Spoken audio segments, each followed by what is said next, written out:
नमस्कार. श्री निसर्गदत्त महाराज एक चिंतन संकलन. श्री निसर्गदत्त महाराज एक चिंतन संकलन भाग 90.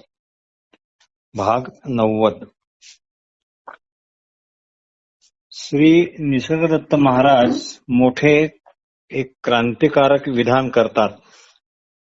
ते म्हणतात की व्यक्तिगत बोलायचे झाल्यास मला सत्य ज्ञान झाले म्हणूनच मी संसारात राहिलो. मला सत्य ज्ञान झाले म्हणूनच मी संसारात राहिलो, नाहीतर मी केव्हाच सर्वस्वाचा त्याग करून कुठेतरी निघून गेलो असतो. सत्य ज्ञानाने संसाराचे मिथ्यापण कळते. सत्य ज्ञानाने संसाराचे मिथ्यापण कळते, त्याचा फोलपणा कळतो आणि म्हणून आता त्याचा काहीच अडथळा राहत नाही. याकरता फक्त देहबुद्धीच वर्ज केली, इतकेच मी केले. या अवाढव्य जगातील सर्व व्यवहार हे वांझेच्या संतानाप्रमाणे अर्थहीन आहेत. श्री निसर्गदत्त महाराज म्हणतात, तुमचे स्वस्वरूप आधीपासूनच तुमची वाट पाहत आहे. श्री निसर्गदत्त महाराज म्हणतात की तुमचे स्वस्वरूप आधीपासूनच तुमची वाट पाहत आहे, पण बाहेरील गोष्टींच्या आप्तपणामुळे तुम्हाला तिकडे पाहायला अजिबात फुरसत नाही. पण तुम्ही आता हट्ट योगी व्हा. मी केवळ असणेपणाने शुद्ध असणेपणाच आहे याचाच हट्ट धरा. मी केवळ असणेपणाने शुद्ध असणेपणाच आहे याचा हट्ट धरा. निरनिराळे लोक हठयोगी असतात, तुम्ही मात्र हट्ट योगी व्हा. देहभावनेमुळेच तुम्हाला तुमचे खरे स्वरूप कळत नाही.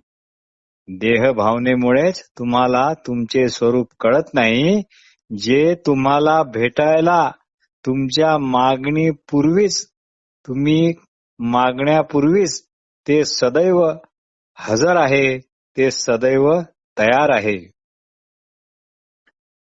तुम्ही भक्ती करता, पूजा करता, ध्यान धारणा करता, अजून पुढे काहीतरी आहे, अजून याच्या पुढे काहीतरी आहे, ते मला मिळालेच पाहिजे, ही पण भावना धरता. ही पण तुमची हाव राहते. म्हणजेच तुम्ही काळाला जन्म घातला असो. श्री निसर्गदत्त महाराज म्हणतात, चैतन्याच्या गुणधर्माला पारावार नाही. त्यामुळे कोणाचे भाग्य कधी उजळेल हे पण सांगता येत नाही. कोणाला प्रयत्न करूनही जे मिळत नाही ते दुसऱ्या कोणाला मात्र आपोआप मिळते. श्री गुरु दत्तात्रय पूर्ण ब्रह्म स्वरूप होते. त्यांना गुरुची तशी आवश्यकता नव्हती, पण त्यांनी 24 गुरु केले असे म्हणतात. कारण अहंकारी ज्ञानाचे निरसन करण्याकरता त्या गुणांचे कल्पनेने जे गुरु त्यांनी केले, त्यामध्ये अगदी मानवी देहाला सुद्धा त्यांनी गुरु केले आहे. असो, पृथ्वी ही सुद्धा स्थिरावलेला चैतन्याचीच एक गुण आहे. माती सुद्धा सजीव आणि चैतन्य रूप आहे. पृथ्वीपासून निघालेल्या बीजाचे कितीही तुम्ही हाल केले, ते सडवले, काढले, तळले भाजले तरी त्यातील चैतन्य मात्र चैतन्य म्हणून तसेच राहते, ते कधीच मरत नाही. पण तुमच्या अमुक तमुक अशा ज्ञानाला ज्ञानाला पासून अशी सुरुवात आहे. म्हणूनच त्याला इथपर्यंत असा अंत पण आहे.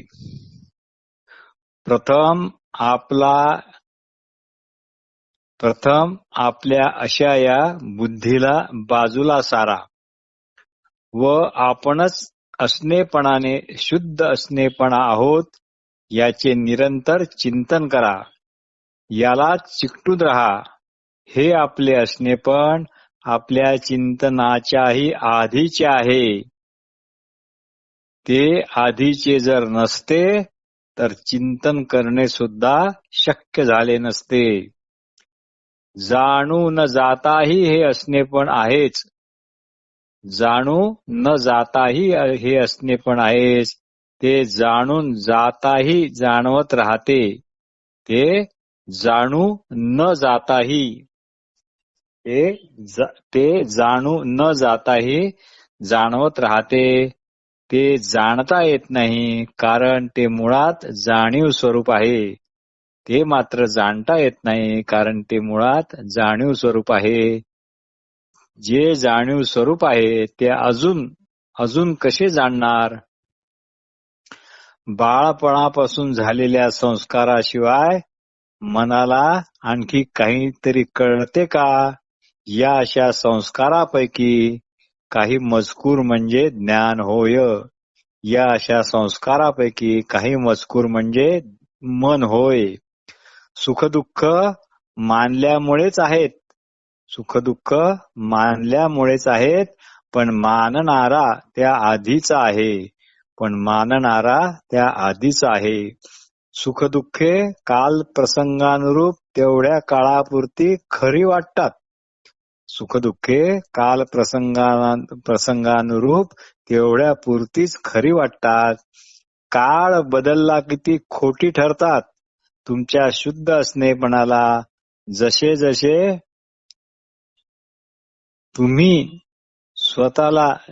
तुमचे स्वतःला देहरहित पाहणे होईल, तसे तसे आतील चैतन्य आपलीच योग्यता तुम्हाला देऊ लागेल. तुमच्या शुद्ध असणेपणाला जसे जसे तुमचे स्वतःला देहरहित पाहणे होईल, तसे तसे आतील चैतन्य आपलीच योग्यता तुम्हाला बहाल करेल. श्री निसर्गदत्त महाराज म्हणतात, आजपर्यंत तुम्ही पुष्कळ वाचले, आजपर्यंत तुम्ही पुष्कळ ऐकले. आता तरी वाचणाऱ्याची ऐकणाऱ्याची ओळख करून घ्या. ओळख करून घ्या. आपणाला आपण जाणतो हाच सुखदुःखाचा पाया आहे. म्हणून पायाकडे लक्ष द्या, सुखदुःखाकडे नाही. सुखरूपाने ईश्वर आहे व दुःखरूपाने माया आहे असे समजा. सुखरूपाने ईश्वर आहे व दुःखरूपाने माया आहे असे समजा. परमात्मा स्वतःत इतका मशगूल आहे की त्याला आपण असल्याचेही ज्ञान नाही. ही म्हणजे काही त्याची झोप नव्हे. झोप चांगली लागली होती याचा साक्षी कोण? या चांगल्या झोपेवर किंवा अर्धवट झोपेवर पहारा ठेवणारे तुम्हीच आहात. या चांगल्या झोपेवर किंवा अर्धवट झोपेवर पहारा ठेवणारे तुम्हीच आहात. जे जागे होते ते काय आहे? तेच तर तुमचे स्वस्वरूप आहे. पण देहाच्या ओळखीने तुम्हाला गोंजारून लाडावून देहाच्या ओळखीने तुम्हाला जागीच सडवत ठेवले आहे. मोहात पाडले आहे. तुम्हाला तुम्ही अमुक तमुक आहात असे कळते. हाच तर मुख्य अडथळा आहे. हा अडथळा दूर करण्याकरता तो अडथळा म्हणजेच मी, दुसरे तिसरे काही नाही. तो अडथळा म्हणजेच मी हे ओळखा. म्हणजेच काय? अडथळा व मी एकच हे नीट समजावून घ्या. ही समजच तुम्हाला अडथळ्यापासून सदैव दूर ठेवील. अडथळा व मी एकच हा भाव ठेवा. म्हणजे अडथळा व मी एकच हे कळणे. हे कळणे ज्यामुळे शक्य झाले त्या कळतेपणातच राहा. त्या कळतेपणातच राहा. झोपेच्या आधीची आणि झोप संपल्याबरोबर जी वेळ ती किती सुखकारक असते. पण लगेच सुखदुःखाला आपले म्हणणारी एखादी उबळ उठते. पण लगेच सुखदुःखांना आपली म्हणणारी एखादी उबळ उठते आणि मग सर्व विचका होतो. इथे आपण आपल्याला जाणत नाही तर माझ्या म्हणून मानलेल्या अशा सुखदुःखाला आपण जाणतो. अमुक तमुक असे स्वतःला जाणणारे, असे स्वतःला म्हणणारे जे कळते पण आहे तेच कळते पण आपण आपणच आपल्या शुद्ध असणेपणाने आहोत. आपणच आपल्या शुद्धपणाने आहोत हे म्हणणे शक्य करते. हे म्हणणे शक्य करते. अमुक तमुक असे स्वतःला जाणणारे, असे स्वतःला म्हणणारे जे कळते पण आहे तेच कळते पण आपणच आपल्या शुद्ध असणेपणाने आहोत हे म्हणणे सुद्धा शक्य करते. श्री निसर्गदत्त महाराज म्हणतात, मला सर्व सुखसोयी मिळाव्या, माझ्या मुलाबाळाचे कल्याण व्हावे या विचाराने इथे येणारे पुष्कळ भक्त आहेत. त्यांच्यासाठी भजन, पारायणे इत्यादी आम्ही ठेवली आहेत. त्यांना आमचे हे असणेपणाविषयीचे ज्ञान वगैरे काही उपयोगाचे नाही. काही उपयोगाचे नाही. I am that, I am that हे पुस्तक वाचल्यावर ते फार आवडले. ते फार आवडले याचा अर्थ काय? याचा अर्थ वाचणाऱ्याचे स्वस्वरूप उघड व्हायला मागत आहे. आय एम दॅट पुस्तक वाचल्यानंतर ते समजा आपल्याला खूप आवडले तर या आवडण्याचा अर्थ काय होईल? याचा अर्थ वाचणाऱ्याचे स्वस्वरूप उघड व्हायला मागत आहे, उघड व्हायला आतुर आहे. पूर्ण श्रद्धा असेल तर, पूर्ण श्रद्धा असेल तर हे पुस्तक वाचूनही काम होईल. पूर्ण श्रद्धा असेल तर हे पुस्तक नुसते वाचूनही काम होईल. फक्त सत्व शुद्ध असले पाहिजे. फक्त सत्व शुद्ध असले पाहिजे. सत्वाचा शेंबूड झाला आहे, त्यातील दोष काढून टाकणे अत्यावश्यक आहे. सत्वाचा शेंबूड झाला आहे, त्यातील दोष काढून टाकणे अत्यंत आवश्यक आहे. त्याचे शुद्ध तूप बनवले पाहिजे. त्याचे शुद्ध तूप बनवले पाहिजे. त्यासाठी प्राण शुद्ध झाला पाहिजे. त्यासाठी प्राण शुद्ध झाला पाहिजे. अजपाजप सिद्ध केला पाहिजे. अजपाजप सिद्ध केला पाहिजे. निसर्गाचा कायदाच असा आहे की मूळ ठिकाणी प्रत्येकाला जावे वाटते आणि मूळ ठिकाणी त्यांनी गेलेच पाहिजे. समजा मी तुम्हाला नोटाचे एक मोठे जुडगे दिले, ते तुम्ही पेटीत ठेवून ती पेटी दूर कुठेतरी मातीत खोल पुरून टाकली आणि तुम्ही विसरले कुठे ती पुरली म्हणून, तर तुम्ही तुमच्यावर उपाशी राहण्याची पाळी येणार. अशा तऱ्हेने तुम्ही जर उपाशी मेलात तर त्याला कोण काय करणार? त्याला कोण जबाबदार असणार? म्हणून इथे ऐकविलेले ज्ञान वापरायला घ्या. म्हणून इथे ऐकवलेले ज्ञान वापरायला घ्या. लहानपणी आईचा पान्हा जसा पीत होता तसा आपण असलेल्या ज्ञानाचा पान्हा पुन्हा पुन्हा प्या.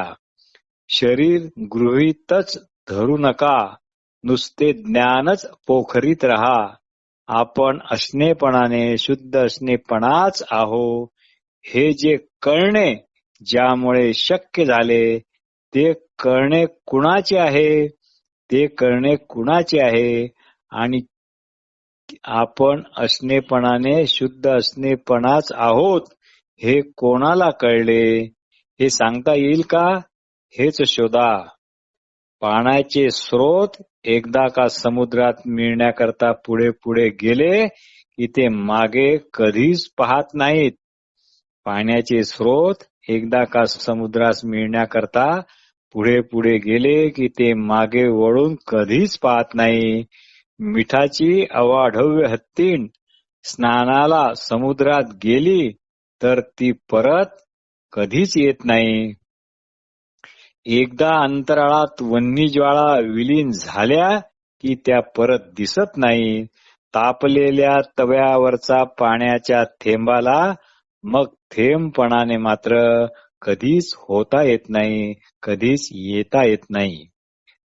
सहज ज्ञानेश्वरीतील आठवले म्हणून इथे सांगितले. हे इथे लागू पडते की नाही ते तुमचे तुम्ही ठरवा. असो, तर श्री निसर्गदत्त महाराज म्हणतात, अजपा जप सोहम किंवा हंस हा जो नैसर्गिकपणे सर्वांच्या ठिकाणी जन्मापासून मरेपर्यंत श्वास प्रश्वासाचा जो आत बाहेर हा खेळ चालू आहे तो सर्वांना माहीतच आहे. याला कुणी म्हणजे कुणीच नकार देऊ शकणार नाही. एखाद्या वेळी ध्यान करताना प्रकाश दिसला, निळी चांदणे लकलकली, नाद ऐकू आले, याला कोणी विरोध करू शकेल? व हे तुमच्या सर्व मनाचे खेळ आहेत असेही ते म्हणायला कमी करणार नाहीत. पण श्वास प्रश्वासाचे मात्र तसे नाही. पण श्वास प्रश्वासाचे मात्र तसे नाही. हा आपल्याला सर्वसामान्य माणसांना प्रकाश, नियमबिंदू, नाद याविषयी स्वतःचे काही अनुभव किंवा अशी माहिती अजिबात नाही. पण श्वास प्रश्वास ही प्रत्यक्ष गोष्ट आहे. म्हणून तेच आलंबन घेऊन फक्त येणाऱ्या जाणाऱ्या श्वासाकडे लक्ष ठेवले व अजून सूक्ष्म देता आले तर हे सहज लक्षात येईल की. आता इथून सगळे अतिशय महत्वाचे आहे. कृपा करून लक्षपूर्वक ऐका. तर अजून सूक्ष्म लक्ष दिले तर हे सहज लक्षात येते की आत आलेला श्वास टर्न होऊन म्हणजे एका पॉइंट वरून टर्न होऊन बाहेर पडतो.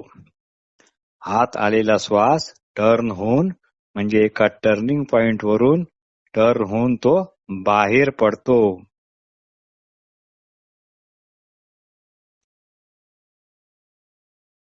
त्या आतील टर्निंग पॉइंटवर लक्ष ठेवा. त्या आतील टर्निंग पॉइंटवर लक्ष ठेवा. त्याची किंचित उष्णता जाणवते. नाकाच्या खाली जिथे श्वास येतो त्या ठिकाणी ती उष्णता किंचित प्रकारे जाणवते, कारण त्यात कार्बन डायऑक्साईडचे ज्वलन झालेले आहे. मग ती कार्बन डायऑक्साईडची घाण बाहेर फेकल्या जाते व तो घाण श्वास म्हणजे अशुद्ध श्वास बाहेरच्या वातावरणात विरघळून जातो. त्याचे झाडे वनस्पती हे परत ऑक्सिजन मध्ये रूपांतर करतात हे सगळ्यांना माहीतच आहे. नंतर तो ऑक्सिजन युक्त शुद्ध श्वास परत आत खेचला जातो. तो ज्या बाहेरच्या पॉइंट वरून एंट्री घेतो व आत जातो त्या क्षणाला तो किंचित थंड असतो. नाकाच्या खाली तो थंड वाटतो. तो किंचित थंड असतो म्हणूनच तो फ्रेश असतो. त्या बाहेरच्या टर्निंग पॉइंटवर लक्ष द्या. असा हा श्वास प्रश्वासाचा आत बाहेर खेळ चालू आहे. आत बाहेर खेळ चालू आहे. श्री निसर्गदत्त महाराज म्हणतात, या अशा श्वास प्रश्वासातूनच हंस सोहम किंवा सोहम हंस असा जो सूक्ष्म आवाज येतो तोच मंत्र समजावा आणि तोच जपावा. यालाच अजपाजप असे म्हणतात. त्यामुळे प्राण शुद्ध होतात. अजपाजपाची सूक्ष्मता वाढवली की नाकाच्या खालच्या भागावर आतून बाहेर आलेला प्रश्वास किंचित गरम वाटतो आणि आत येणारा श्वास त्या मानाने थंड असतो. हे करून पाहायला काही हरकत नाही. कुणी म्हणणार एवढ्याने काय स्वरूप प्राप्ती होणार? कुणी म्हणणार एवढ्यानेच काय स्वरूप प्राप्ती होणार? स्वरूप प्राप्ती काय इतकी साधी सोपी गोष्ट आहे का? याला उत्तर एकच, मग नका करू.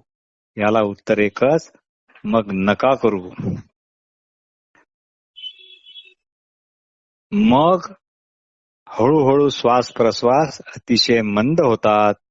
कोणता श्वास आत घेतलेला व कोणता प्रश्वास बाहेर सोडलेला हे कळत नाही.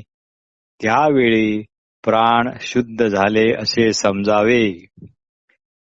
याकरता पूरक श्वास हळूहळू घेतला तर 3-4 पूरकांचा एकच पूरक होतो. याकरता पूरक श्वास हळूहळू घेतला तर 3-4 पूरकांचा मिळून एकच पूरक होतो. रेचक श्वास हळूहळू सोडला तर 3-4 रेचकांचा एकच रेचक होतो. अशा प्रकारे प्राण शुद्ध करता येतात आणि पुढे पुढे हे रेचकाचे आणि पूरकाचे प्रमाण 3-4, 5-6, 7-8 इतके वाढून जर त्याला एकच पूरक किंवा एकच रेचक म्हटले तर प्रगती ही झपाट्याने होईल आणि प्राण शुद्ध होतील. याकरता अजून एक महत्वाची गोष्ट म्हणजे अंतरकुंभक न करता. कारण जर आपण अंतरकुंभक केला तर कार्बन डायऑक्साईड हा तसाच राहतो. तर याकरता फक्त बाह्य कुंभकच करावा. त्यामुळे प्राण शुद्ध होण्याला अधिक मदत होते. म्हणूनच श्री निसर्गदत्त महाराज म्हणतात, ध्यान, नामस्मरण, अजपाजप यांनी प्राण शुद्ध होतो. अशा शुद्ध प्राणाला आपण शुद्ध असणेपणाने आहोत. आपण असणेपणाने म्हणजे आपण शुद्ध असणेपणाने आहोत यावरचा पहारेकरी बनवा आणि मग स्वतः मात्र निवांत बसा. काहीच करू नका. बस हेच ध्यान समजा. नमस्कार.